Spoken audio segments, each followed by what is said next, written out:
Welcome back to Fitnixx in the kitchen. I'm going to show you how I make my keto bombs. So keto bombs are basically a nice little treat that is healthy fats, and I add protein as well to it. I love chocolate, for those of you that don't already know that. So obviously this is a great way to get your chocolate fix. Healthy fats, which have loads of benefits for you, including feeling more satiated, helping with joints, inflammation, all of that fun stuff. So really, really good to implement these into your day and your nutrition. However, keeping in mind that fats are denser in calories. So if you're having things like keto bombs, remember to keep the portions small. I'm going to show you how I make them. There's lots of variables, lots of things you can kind of switch up and get creative and switch it to how your taste buds are. But I love sweet and chocolate, but I don't like it too sweet either. So I like to use a Pyrex container, usually square or rectangle, so you can make small squares to make portion sizes that are more appropriate. Because like I said, this is going to be very dense in fats, so denser in calories because we're using healthy fats. It's pretty much just fats and protein. So I'm using a natural almond butter. You can use peanut butter or almond butter. Keeping in mind, peanuts do cause inflammation when you have too much of them. So I usually switch up between natural peanut butter and almond butter. There's also things like cashew butter, everything out there now, so you can switch things up. And then I use coconut oil as well. So I'm doing half and half between these two, more for the flavor. So if you don't care for coconut or you don't care for nut butters, you can do one or the other. I like to mix them together because I like the taste.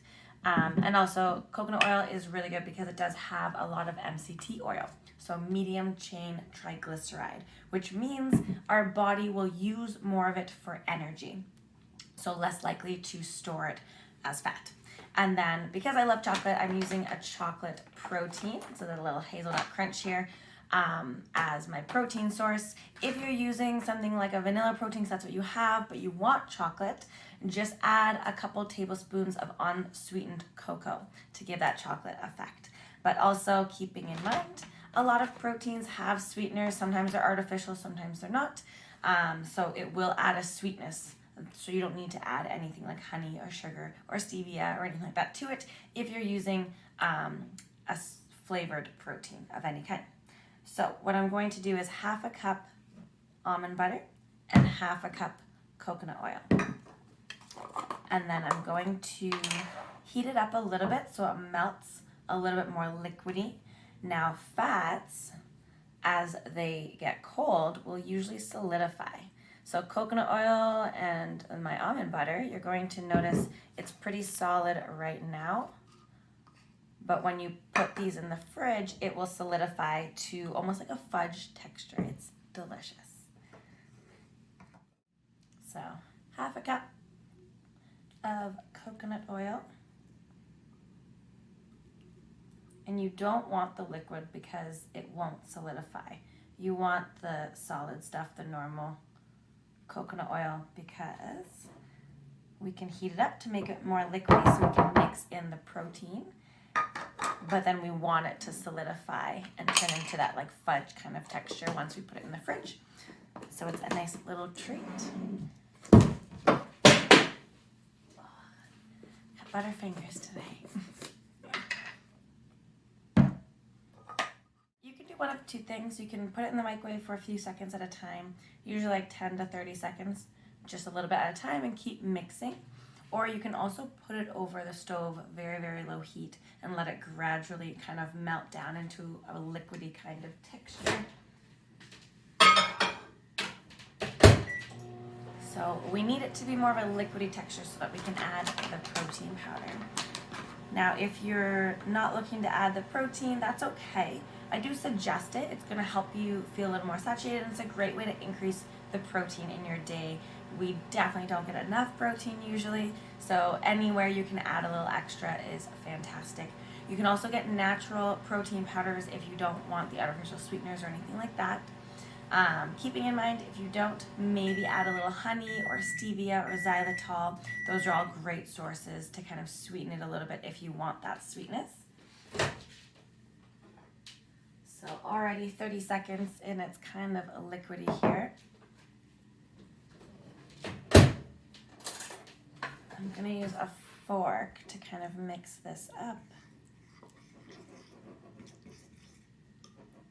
Now you will notice the coconut oil gets a lot more liquidy than the nut butter. So just stir it kind of slowly, let it kind of mix in. And then depending on how liquidy you have this, so I find that 30 seconds is usually good enough. So it's fairly liquidy, if you can see that. But I'm just gonna mix so the almond butter is also kind of liquidy because it is a little bit thicker than the coconut oil. But once you kind of mix it and it's all pretty liquidy, then you're gonna throw a couple scoops. And again, it depends on the portion that you're making. This is a fairly good portion. So half a cup of each is a whole cup of fats. And then I would normally do 2 scoops of protein with this.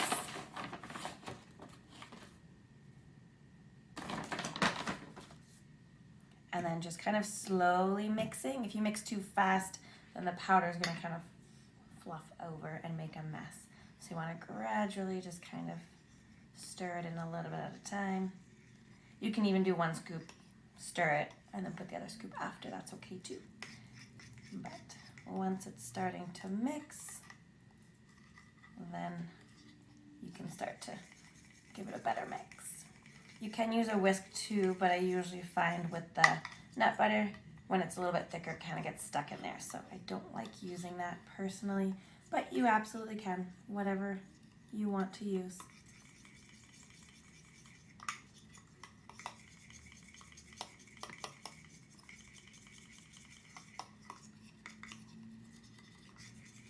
Okay, so it's mixed in really well. There's no more clumps, no nothing. And then often here, I would suggest get a little taste and just see if it's the flavor you want it to be.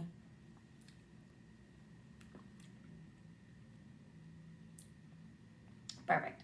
So if you want it to be a little more chocolatey, like I said, unsweetened cocoa is a great thing to add. With this, I would say probably just 1 tablespoon. But the flavor of the protein powder really comes out, so you're going to taste it. And that sweetness, if it's a flavored one, you will notice you do not need to add any kind of sweetener or anything like that to this. And then of course, if you don't want it super sweet, I would maybe suggest an unflavored protein powder. But there's lots of different options when it comes to protein. Definitely try to choose an isolate so it's just protein. If you're going with a vegan protein, it will be a lot thicker. So keep that in mind when you're mixing it. The texture might change a little bit with that. But now that it's all mixed, it's a little bit liquidy. I'm going to put the lid on and we're going to put it in the fridge for about an hour or so and let it solidify. Okay, so now that it's been sitting in the fridge for a couple hours, it is solid. What I want to do is I usually take it out for a little bit just so it can soften up slightly.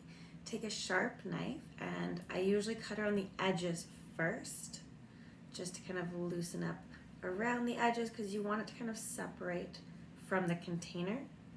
And then I cut it into small squares. You want it to be about a tablespoon. That will be 1 serving because a tablespoon of fats is usually about 1 serving of fats. Keeping in mind, like I said, you're going to have denser calories with fats. So there's more calories in a smaller amount. 1 to 2 tablespoons is approximately a serving. So just keep that in mind if you're using this as like a nice little treat or if you're actually replacing it as a fats portion in your day. That might look different as well. But those are my keto bombs. Thanks so much for tuning in and hit the subscribe button below. for more tips, tricks, and recipes for nutrition and training.